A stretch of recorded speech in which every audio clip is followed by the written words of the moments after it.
be from Bargi, Madhya Pradesh, right? Yes, sir. Okay. So can you tell me something about Bargi Dam? Which type of Uh, dam it is? You are also a geology student. Sir, sorry, sir, I am not very aware of the exact dimensions or the construction material of the dam, but it's a very famous dam and it has a high number of gates, like more than 13. So it's a very old dam and it's based on River Narmada. So this much I know about the Bargi Dam. All right. So like, are you aware? There are how many dams on the River Narmada? Approx idea. No, sir, no, sir. Sorry, sir. All right. So like there is, it is said that there are more than 1,000 dams on River Narmada, small or big, right? So you must be aware of more dams other than Bargi Dam. So can you tell me four dams from east to west on River Narmada, starting from Bargi? Sir, as of now, I can only remember the name of Sardar Sarovar Dam, so which has been in news in current times. All right, all right. So your college was like its name suggested it is was an all women, all female college, right? Right, sir. Right, sir. So can you tell me two benefits and two drawbacks of unisex college, right? Female only college. Correct, sir. So first, I would begin with the disadvantages of having an all-women's college. Firstly, with male and female together, there is a holistic learning experience which might not be present in an all-women's college. Like males bring in their own perspective and lived experiences during college, during interactions. So one of the disadvantages is this. And second one is there is, I believe, the barometer of success, like in every field, like technical or be it other things.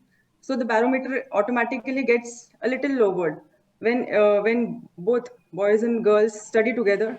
There is a high level of competition, and advantages being all the girls get an equal opportunity of participating, be it in mechanical stream or be it in making an auto car or be it a robot.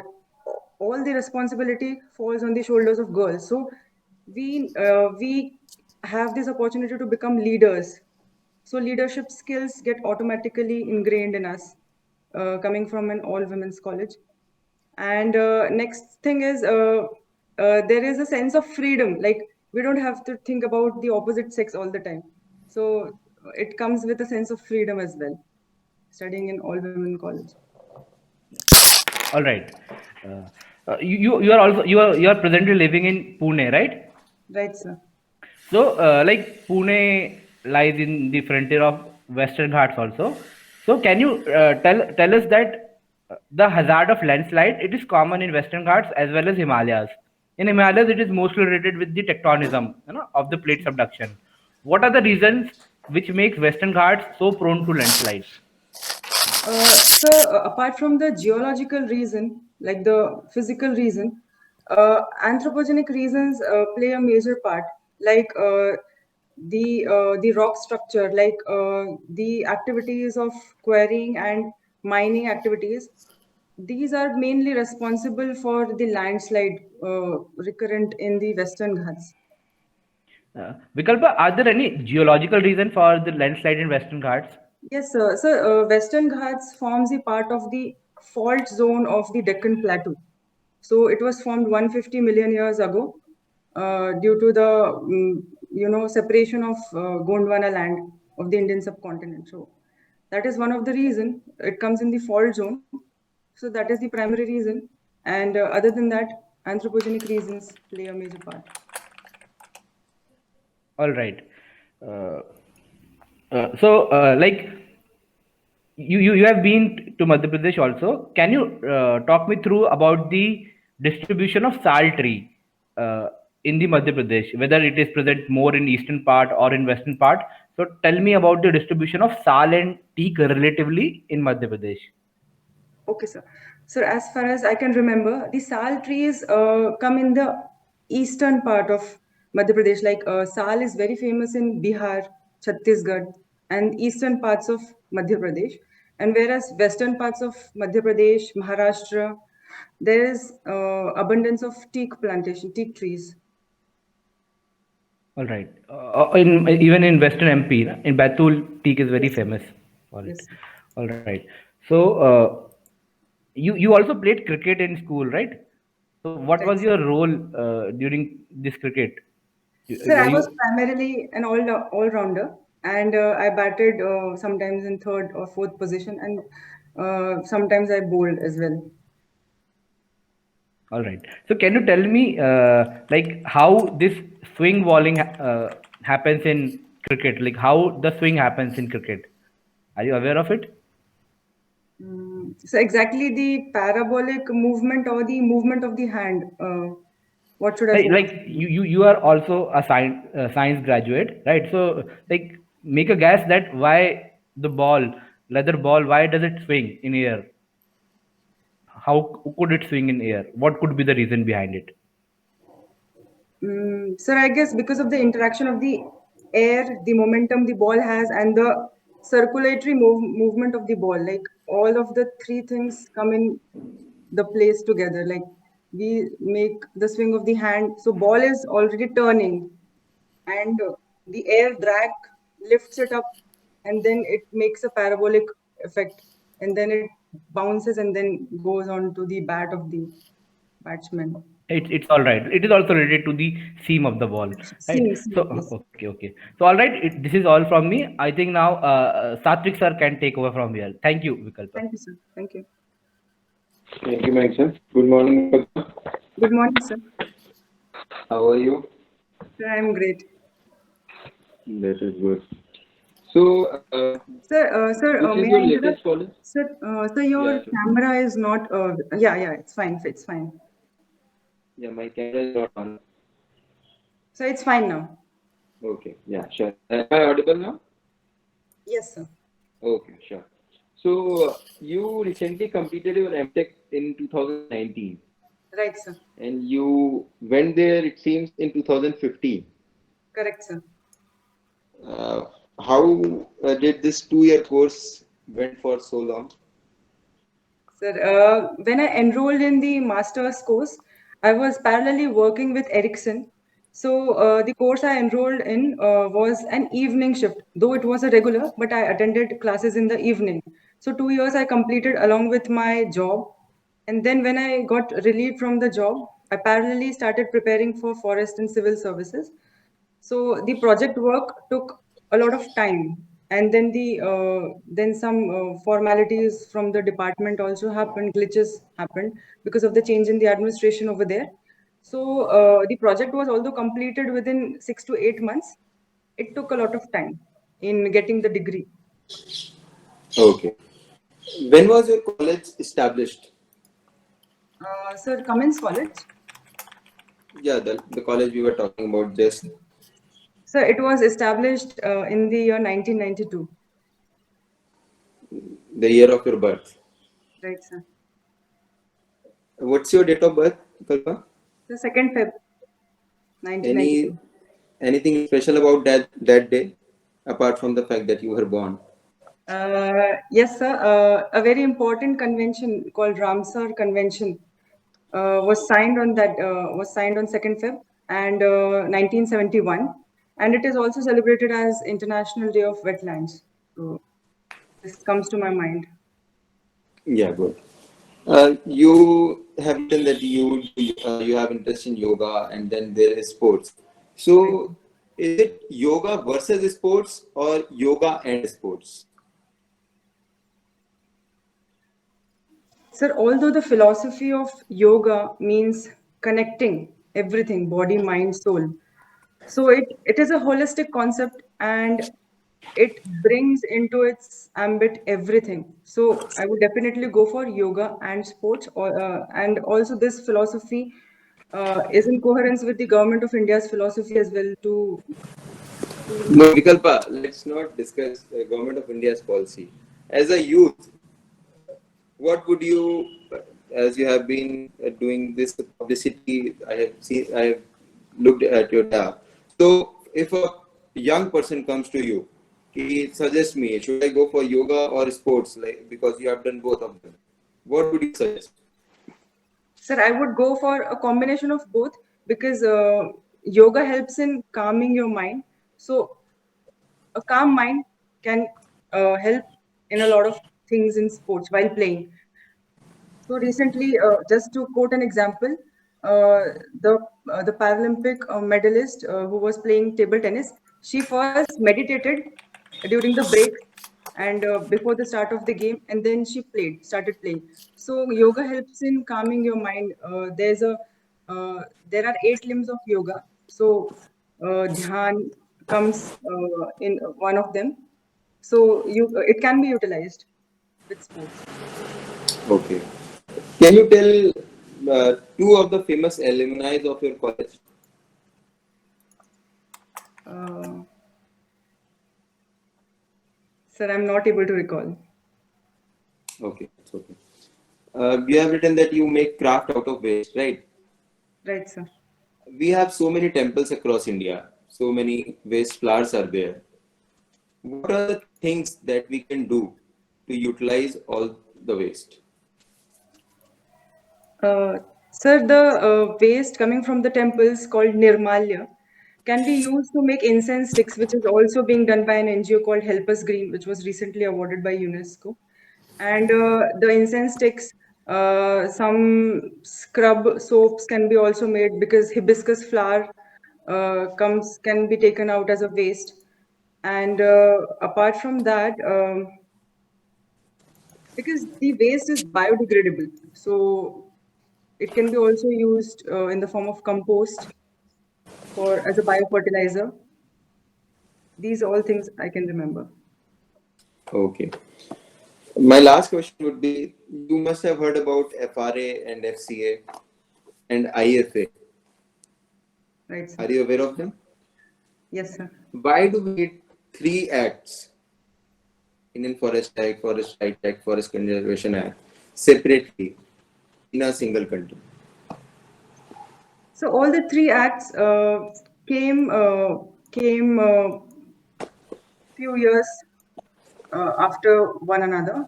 Indian Forest Act 1927 had a purpose of categorizing the forests, whereas Forest Conservation Act uh, made the protection and conservation of forest its mandate. And Forest Right Act has in its preamble of the objective of undoing the historic injustice towards the tribals uh, and the other forest dwellers.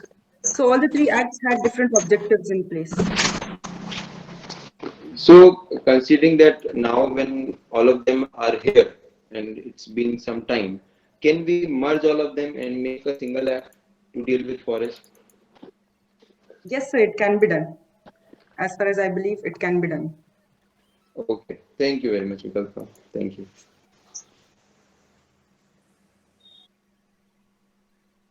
What do you, Partosh?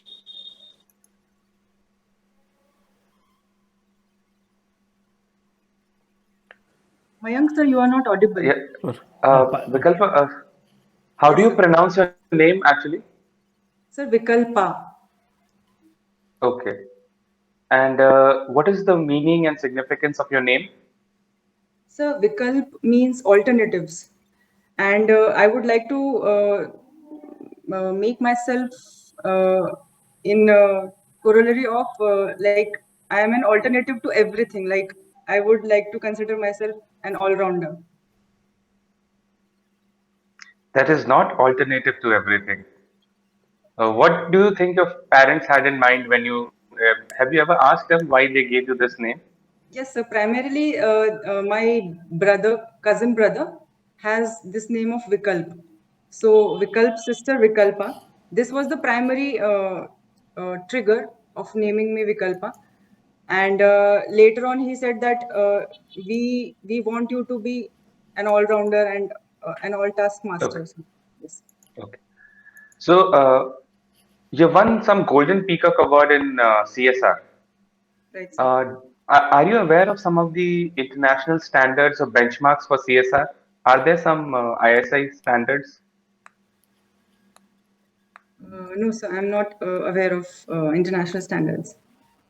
Are you aware of the report submitted by Anil Bajal Committee on Reforms in CSR? It was 2 years ago. No, sir, I'm aware of just the Injeti Srinivas committee, which was submitted recently. Anil Baijal committee, I'm not aware. Okay. What reforms has it suggested? Sir, India, as far as my knowledge goes, India has become the only country to make the CSR contributions compulsory, uh, to uh, to increase the share of CSR contribution and to make it obligatory on the parts of the corporates to think towards the socio-economic uplift of the society in which they dwell. And an Is audit. that a suggestion? Oh, Yes, sir. okay. But you have worked in CSR. Right, Tell sir. me from your perspective, what improvements does it need? From the legal side, from the policy side, from the implementation side, from the orientation side, or the behavioral side? Tell me at least four dimensions where it needs improvement. Right, sir.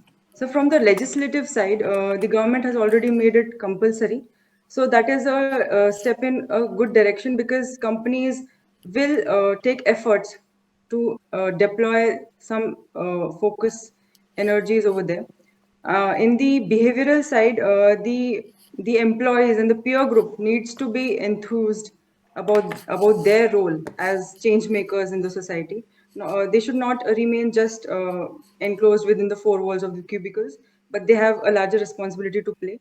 And we can have specific cadres of people who have this social inkling to go on field and work with the people on the ground. So this How bit do is you missing. identify and recruit them? Special cadres of people? Sir, during the recruitment itself, they can be asked this question like, we have a CSR wing specified. So would you like to be a dedicated part of that team? So during the recruitment, as well as periodic, like a quarterly meetings can be held. Because in our That, according to you, is a foolproof process. Like asking them, "Are you interested for CSR?" See, that is the behavioral change needed. It is not treated as something that requires full-time commitment. It is required something that कि आप Saturday को आ जाए, Sunday को आ जाए, उस तरीके से. Are you aware of the identify one role of CSR played by some reputed companies during COVID around your place? Sir, Wipro is one corporate house which works towards the education. So during the pandemic, when children's studies were affected, because of lack of internet penetration in the rural areas, so they made an effort to provide some handsets, digital gadgets to the rural areas in Maharashtra. Okay. Wipro is one Uh, company, and Infosys and Reliance Foundation as well work towards this thing. okay, that's fine. Uh, how does Sanskrit help you? What what did you have in mind when you started pursuing it? How does it help you?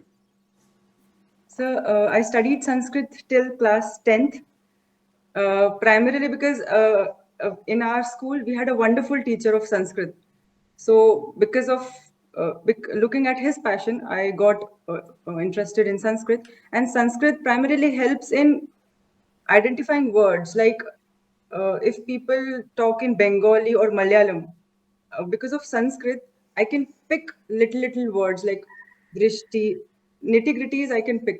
So learning Sanskrit, I think, has made my learning of languages easier. And Oh, yes, and Sanskrit language has a lot of precision in it. So okay, brevity of words and precision, it comes along with Sanskrit. okay. So your passions or hobbies also include yoga. Does your knowledge of Sanskrit can help in any way to enhance that? Yes, sir, because yoga has a lot of yoga sutras originally written by Patanjali, Maharshi Patanjali. So they were originally written in Sanskrit. So reading the sutras and having a background of Sanskrit knowledge is little beneficial. You can better understand the philosophy, the yoga philosophy, and Yes. that would help the outcomes that the yoga actually gets desired. So you were also part of the publicity team Right, sir. during college. Uh, Tell me, how do you view the new culture that has started, of this influencer culture that has started, where people are promoting brands? There are girls who are promoting, let's say, fashion brands. There are people who are just going on giving investment advices, without any fiduciary relationship. It's just in the form of advertisement. So social media has primarily become, it's not your engagement with the world, it's your advertisement to the world. How do you view this? So it can be viewed both positively and negatively. Positively, it gives you a sense of liberty and freedom because an individual can be a face of anything, like any brand. And social media has given people from all walks of life, like they can come from rural, any race, any gender, anything. So it has given them a lot of liberty. So this comes with a positive outlook. And negative, it becomes a lot of responsibility on the part of the consumers to become really aware so as to what they are consuming, what they are subscribing for, should they believe their words. So this comes with a lot of disclaimer and caution. Okay. So, Vikalpa, where I am currently, we are trying to establish a electronic manufacturing cluster. Can you tell me what are the things that would be required? For example, I want to set up an area where I need, let's say, 15 to industries. Can you identify 5 priorities that need to be ensured for that area? Sir, can you please repeat the question? Like, Cluster. for example, if you want to set up an electronic manufacturing cluster Right, sir. in an area, what are the 5 priorities that need to be identified and given?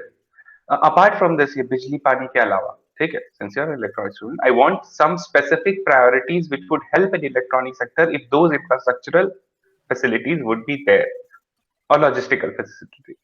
So identify 5 such priorities. Right, sir. So electronics manufacturing is a footloose industry primarily. So it does not depend upon the raw material exclusively. So it can be established anywhere. But if it is established along with the companies like IT companies or some already established software parks, it gives a holistic advantage of getting good engineers. So availability of good engineers is one such requirement. And also the government policies which should be favorable, like providing tax rebates or some sort of packages or entry in SEZs. So this government policies and governmental boost is second factor.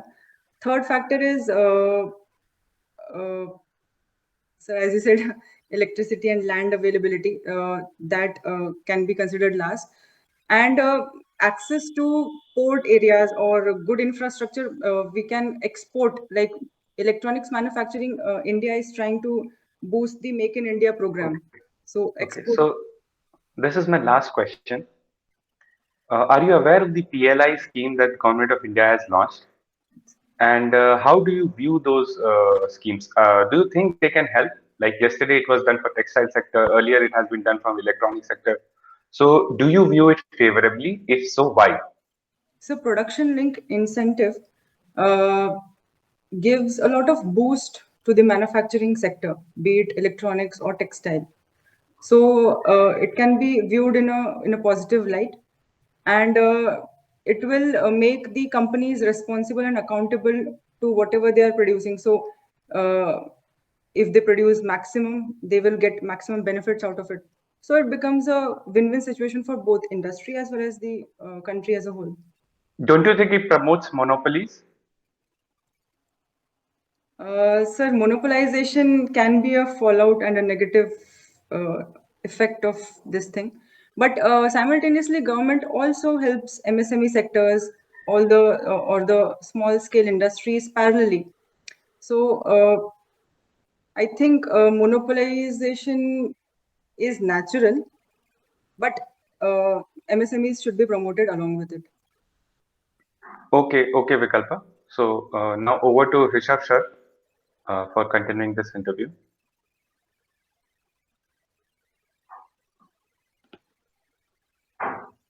Thank you, sir. Hello, Sir, good muted. morning, Vikalpa. Good morning, sir. So, how was your morning today? So it was great, wonderful. Okay. So, you are from Madhya Pradesh. Right, sir. So, can you tell us how many states border Madhya Pradesh share? So can I name them? Yeah, Uh, sure. so starting with Uttar Pradesh, Chhattisgarh, Maharashtra, Gujarat, Rajasthan, 5 states. Okay, five states. And cool. And can you tell us which is the national highway which passes through this Jabalpur? So earlier it was National Highway number 7. Hmm. Uh,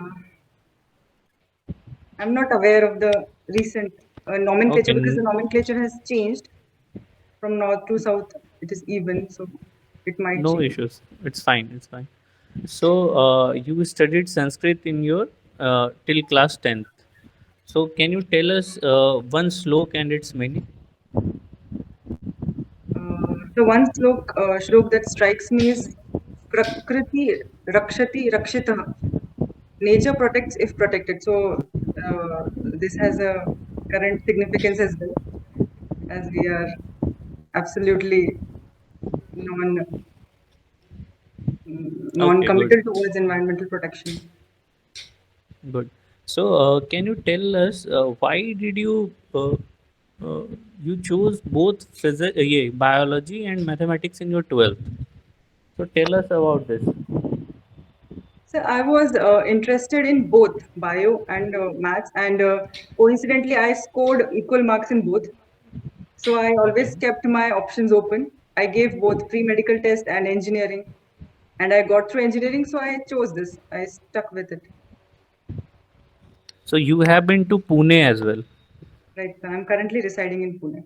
Pune. Okay. So what are the good things which you want to bring from Pune to your home district? So a lot of good things to name a few in Pune. So firstly, Pune's good climate. I would first and foremost bring it to my native town. Good climate, moderate climate. The greenery which comes along with it because of the cantonment board and conscious environmental consciousness of people. So green, and also the culturally rich aura of that place because it is a land of Shivaji and great saints like Knaneshwar and Tukaram. So that culturally rich part, I would also surely definitely bring to my native place. So these three things. And a few things from your native place which you would like to add into Pune.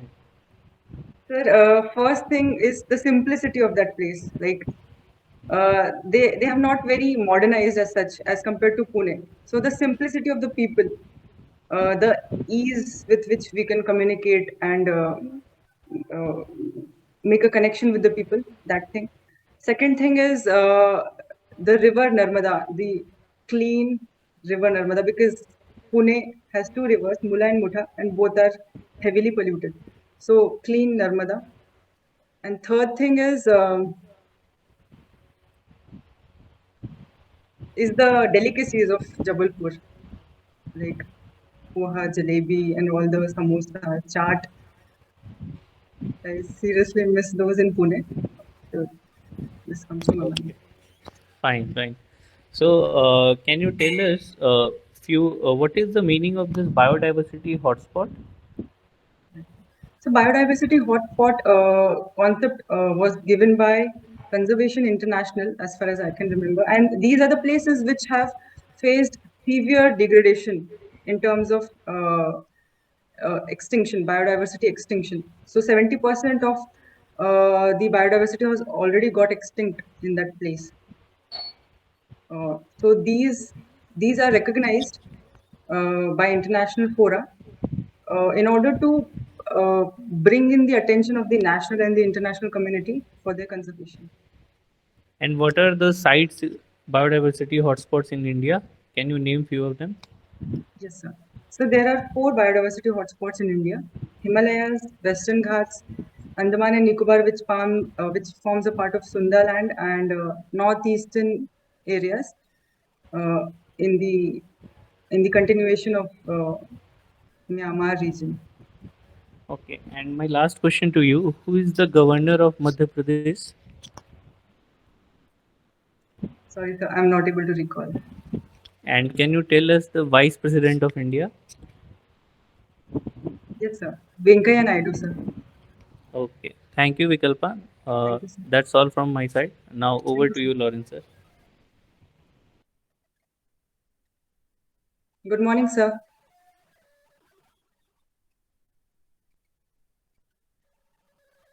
Yes, sir. Sir, it falls in the leeward side of Western Ghats, and it has a moderate rainfall pattern and moderate climate. All three seasons can be felt, and that's it.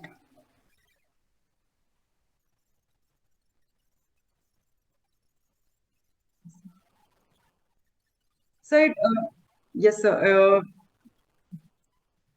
So it is formed on the plateau land. Some part of it comes on the plateau part of e- the eastern part of Western Ghats, and it is surrounded by mountain ranges. Yes, sir.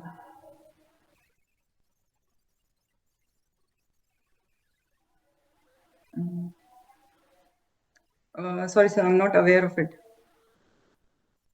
So, but sir, if I may interject, so the basalt rocks was because of the volcanism, so that can be an indirect evidence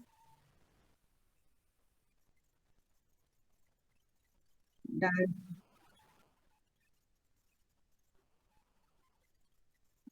right. Sir, I have seen the rocks, but uh, not in a very inquisitive manner that this is basalt or this. So reddish brown or greenish black. So I'm not very aware.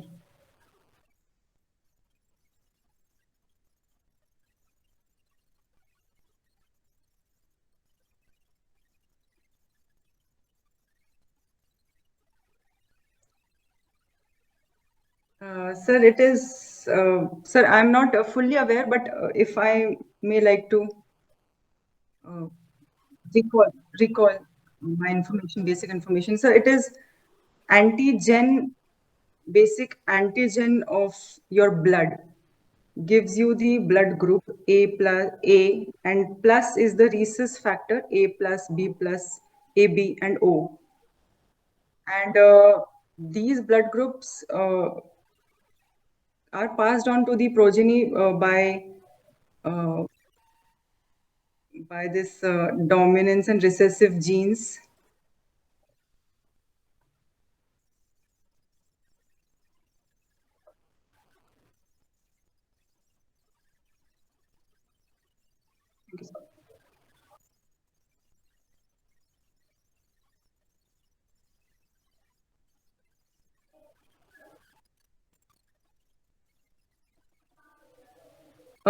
Sir, fault happens because of endogenetic forces, because of tensional and compressional forces, and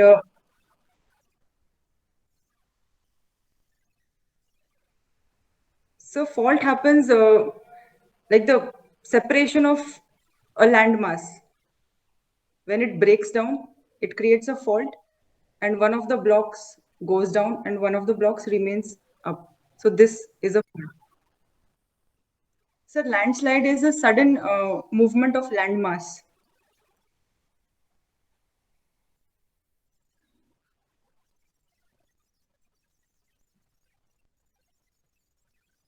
So yes, sir. So endogenetic forces causes faulting, and exogenetic causes because of weathering and erosion causes landmass.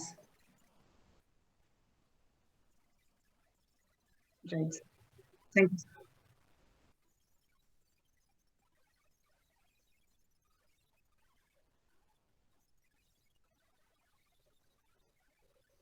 Sir, if you can give me 2-3 seconds to recall.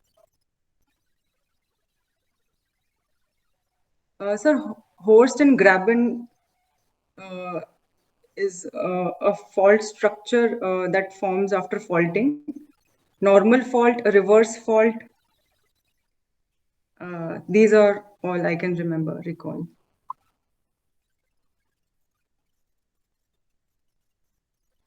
Thank you, sir. All right, Vikalpa, we can I think your interview is over. Thank you, We'll you can leave the call for a couple of minutes. We'll call you back for the feedback. Right? Thank you. Thank you, sir. Thank you, sir.